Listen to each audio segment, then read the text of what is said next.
ఎలా ఉన్నారు? మీరందరూ బాగుంటే మేము బాగున్నట్టే.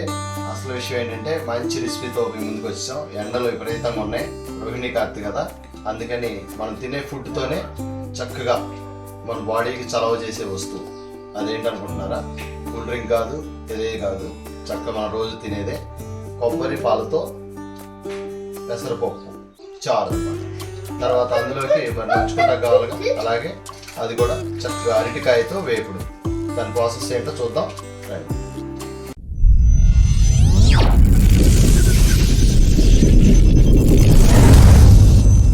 హాయ్ ఫ్రెండ్స్, ఎలా ఉన్నారు? ఇప్పుడైతే కొబ్బరి పాలతో పెసరపప్పు చారు చేస్తున్నాను. ఒంటికి చాలా చలవ, ఆరోగ్యానికి ఎంతో మేలు చేస్తుంది. నేనైతే ఈ టీ గ్లాస్తో 2 గ్లాసెస్ తీసుకున్నాను. ఎందుకంటే సాయంత్రం పూట్ల ఇది ఎక్కువ నిల్వ కూడా ఉండదు. ఎందుకంటే మిగిలిపోయిన తెల్లారి యూస్ చేసుకోవచ్చులే అనుకుంటానికి కూడా లేదు. ఒక్క పూటకే కాబట్టి నాకు ఇంటిలి పాదికి సరిపోయేటట్టుగా నేను ఈ గ్లాస్తో 2 గ్లాసెస్ తీసుకున్నాను. ఇది శుభ్రంగా కడిగేసేసుకుని నెక్స్ట్ ప్రాసెస్ చూద్దాం. ఇప్పుడైతే పెసరపప్పు శుభ్రంగా కడిగేసేసుకుని 4 గ్లాసెస్ వాటర్ వేసుకున్నాను.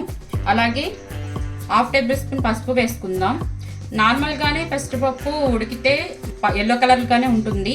కాకపోతే మనకి పసుపు అనేది ముఖ్యం కాబట్టి ఇందులో వేసుకోవడం, ఉడికేటప్పుడే నేను వేసేసుకుంటున్నాను పసుపు అనేది. ఇప్పుడు మనం విసిల్ పెట్టేసేసుకుందాం.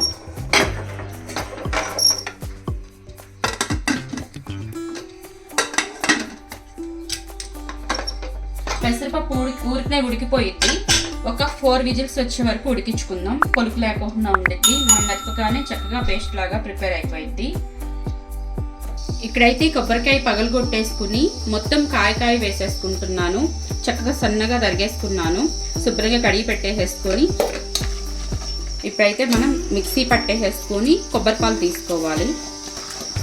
కొబ్బరి పాలు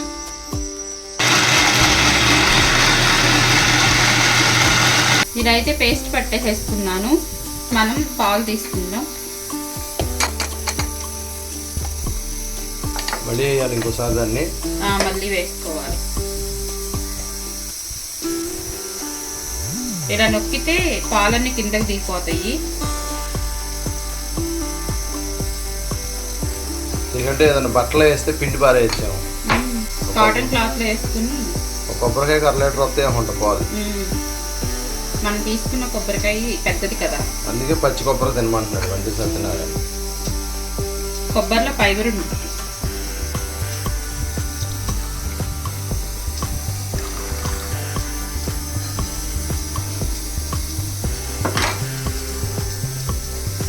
మళ్ళీ 1 రౌండ్ ఇంకొకసారి వేసుకుంటే సరిపోయి.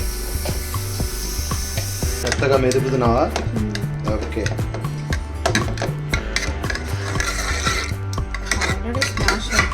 బాగా మెత్తగా ఉడికిపోయింది. ఓకే, నెక్స్ట్ ఇప్పుడైతే 2 ఉల్లిపాయలు ఇలాగ బారుగా కట్ చేసేసుకున్నాను. అలాగే ఒక 1/2 డజన్ పచ్చిమిరపకాయలు ఇలాగ చిలుకలా చేసుకున్నాను, అడ్డానికి కట్ చేసుకున్నాను. ఇప్పుడు వేసేసుకుందాం.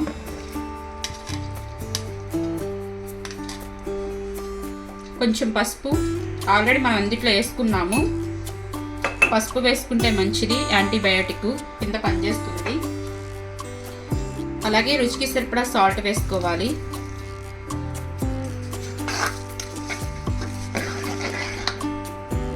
కొంచెం నీళ్లు పోసుకుందాం. పెసరపప్పు బాగా ఒదిగిస్తుందా ఏంటి? అదే టీ గ్లాసులో వేస్తేనే అంత అయింది. ఇప్పుడు ఇది ఒక ఉడుకు రావాలి. ఒక ఉడుకు వచ్చాక అప్పుడు మనం కొబ్బరి పాలు కలుపుకుందాం. పప్పుకి మరి కాంబినేషన్ ఏం చేస్తున్నావు? అరటికాయ ఫ్రై. ఓకే. కొంచెం కరివేపాకు వేసుకుందాం. మధ్యలో కలుపుకుంటూ ఉండాలి. ఎందుకంటే పెసరపప్పు ఉడికిన అడుగు పట్టేసేసింది. దానికి తోడు ఏంటంటే ఇంత చిక్కగా ఉంది కాబట్టి తొందరగా అడుగు పట్టింది. అందుకని చెప్పేసి మధ్యలో కలుపుకుంటూ ఉండాలి. అడుగు పట్టిందంటే టేస్ట్ మారిపోయింది. ఇది మరగడం స్టార్ట్ అయింది. మనం ఏంటంటే ఇందులో కొంచెం వాటర్ వేసుకొని పలుచగా అయినా పెసరకట్టులాగా చేసుకోవచ్చు. ఇప్పుడు మంటని లో ఫ్లేమ్లో పెట్టుకుని ఈ కొబ్బరి పాలు పోసుకుంటూ కలుపుకుంటూ కొబ్బరి పాలు పోసుకోవాలి. ఇది పాలు పోయంగానే కొంచెం విరిగిపోయినట్టుగా అనిపిస్తుంది, కానీ కొంచెం మరిగేసరికి సెట్ అయిపోతాయి. చూడండి, మంచి కలర్లో మంచి ఫ్లేవర్లో పప్పుచారు రెడీ అయింది. దీనికి కారం అనేది యూజ్ చేయం మనం, ఓన్లీ పచ్చిమిర్చి, మనం దాంట్లో వేసే ఎండుమిర్చి ద్వారానే మనకి కారం అనేది వస్తుంది. సాల్ట్ కూడా ముందే వేసారు కాబట్టి ఇది మనం మరగంగానే ఇంకా తాలింపు పెట్టేసేసుకోవడమే. ఇప్పుడైతే తాలింపు ప్రిపేర్ చేసుకుందాం. 1 టేబుల్ స్పూన్ నెయ్యి వేసుకుంటున్నాను. మీకు ఇష్టమైతే ఫుల్ నెయ్యితోనే తాలింపు వేసుకోండి. నాకంటే కొంచెం ఎక్కువ నెయ్యి వాసన అయితే కనుక మా వాళ్ళు తినరు. పిల్లలు నేను తింటా. వెల్లుల్లిపాయలు, సాయి మినపప్పు, ఆవాలు. మధ్యలో కరెంటు పోవటం వల్ల మాకు ఇబ్బంది అయిపోయింది. ఎండుమిర్చి,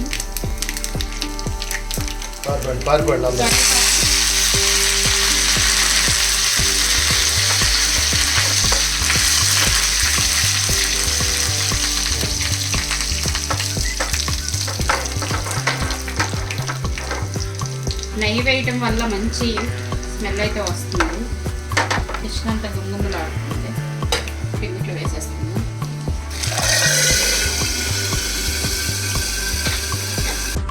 మీరా ఇది పక్కన పెట్టేసుకుందాం. ఇది వేడి మీదే చక్కగా తినేయాలి. చల్లారితే మళ్ళీ అంత టేస్ట్ అనిపించదు. వేడి అన్నంలో వేడి చారు వేసుకుని నంచుకి ఆ అరటికాయ ఫ్రై అనేది పెట్టుకొని ఒక్కొక్క ముద్ద తింటూ ఉంటే చాలా టేస్టీగా అనిపించింది. ఆయిల్ వేసుకుందాం.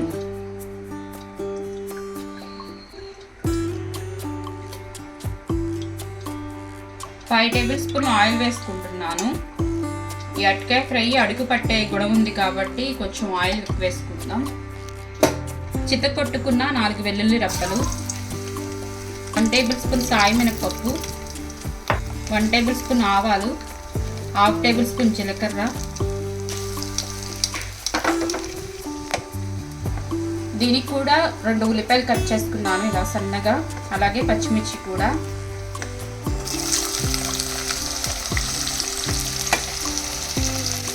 కొంచెం కరివేపాకు.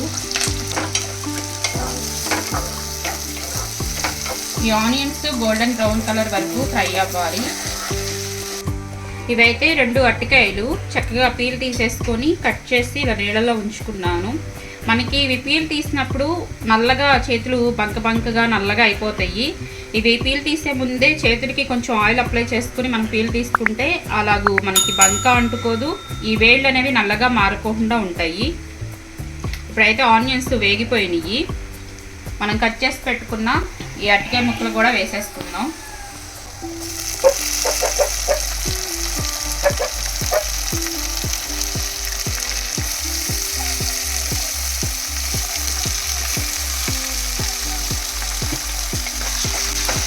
ఇవి మొత్తం ఒకసారి కలుపుకోవాలి.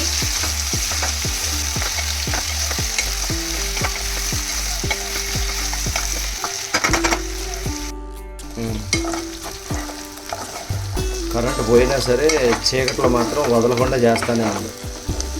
వదిలితే అట్టాగు. అరటికాయ కంప్లీట్గా మగ్గిపోయినాయి. రుచికి సరిపడా సాల్ట్ వేసుకోవాలి. పసుపు, మీరు తినే కారం పట్టి కారం వేసుకోండి. మొత్తం ఒకసారి కలుపుకుందాం.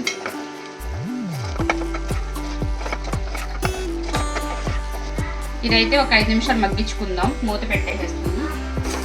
అరటికాయ ఫ్రై కూడా అయిపోయింది. కలర్ఫుల్గా రెడీ అయింది.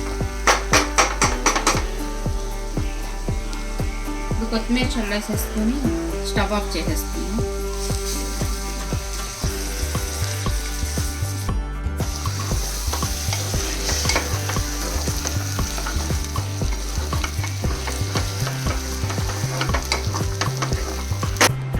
ఫ్రెండ్స్, కొబ్బరి పాలు పెసరపప్పు చారు. కొబ్బరి పాలు పెసరపప్పు చారు ఎక్సలెంట్. చూస్తుంటే అన్నం కలిపిన దాకా లేదు. ఓ గుడ్. ఫ్రెండ్స్ టేస్ట్ అయితే చక్కగా మన ఊహగా అందని చక్కగా డిఫరెంట్ టేస్ట్ ఎక్సలెంట్గా వస్తుంది.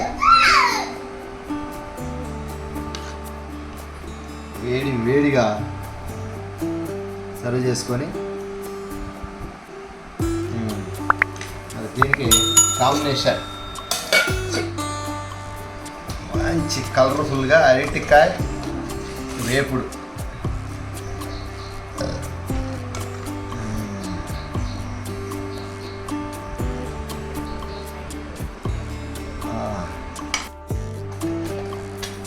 రెండు చల్ల మిరపకాయలు,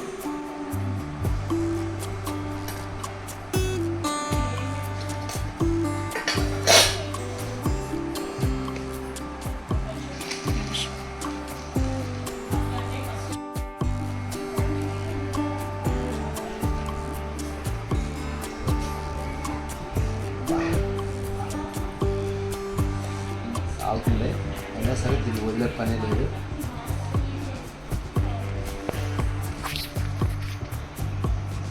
స్మెల్ మాత్రం గుమాయిస్తుంది.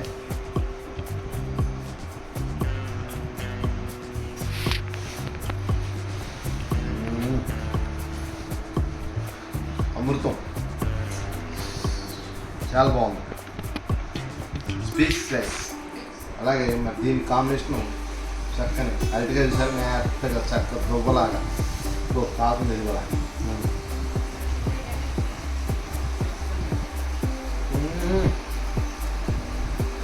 అమోఘమైన అరటికాయ వేపు.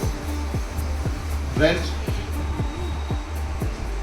నిజంగానే స్పీచ్లెస్ ఎక్సలెంట్గా ఉంది.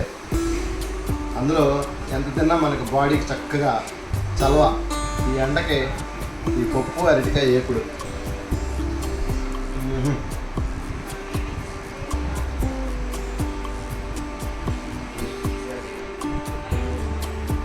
చాలా బాగుంది.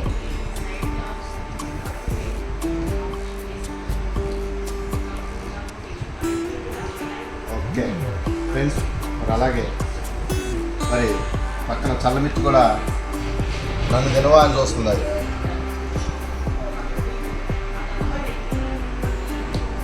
చల్లమిరపకాయ బాబా సూపర్.